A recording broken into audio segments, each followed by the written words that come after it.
马太福音19章，耶稣讲这话了后，离开加利利，去约旦河对岸的犹太地区，有规大阵的人缀伊，伊就伫遐医好因的病。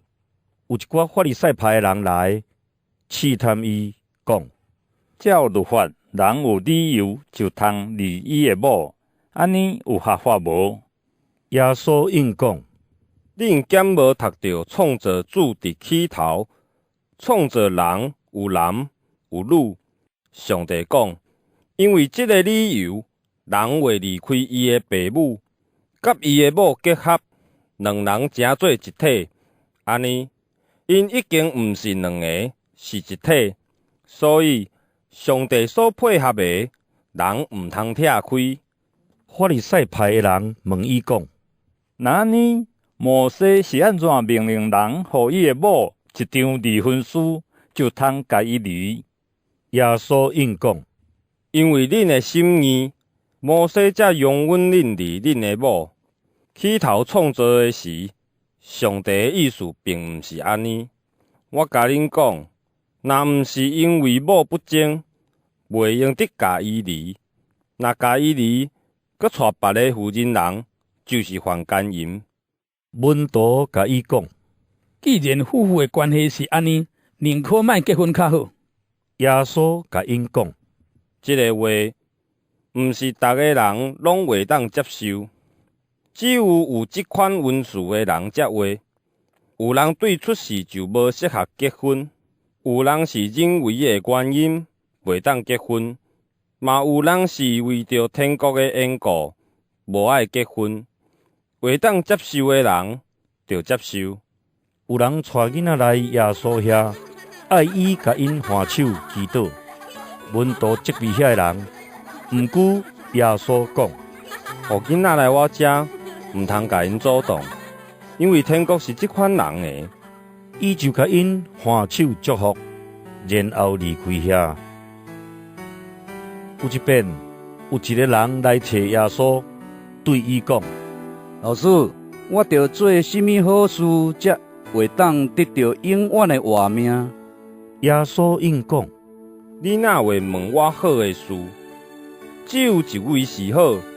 你若爱进入永远的活命，就遵守诫命。伊问耶稣讲：是倒一条诫命？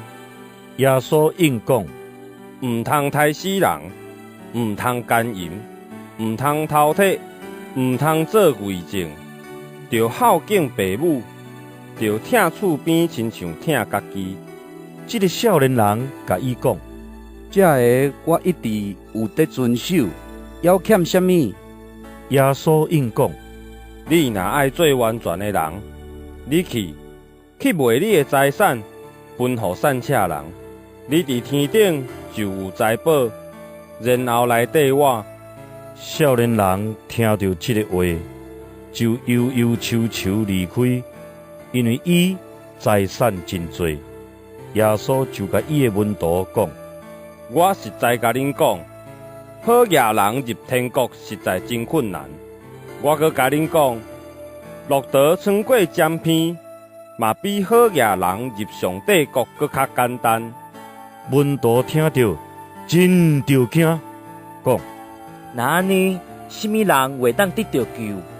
耶稣注目甲因看，讲：这个事人做袂到，毋过上帝逐项拢会。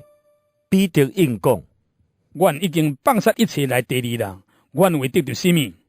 耶稣对因讲：我实在甲恁讲，将来的新世界，人子坐伫伊荣光的宝座的时，恁缀我的人会坐伫12个宝座来审判以色列的12支族，为着我的名放杀家己的厝、兄弟、姊妹、父母、囝儿，也是残垣的人，拢会得到百倍的报赏，搁承受永远的活命。总是真侪第一个会做上落尾，上落尾的会做第一。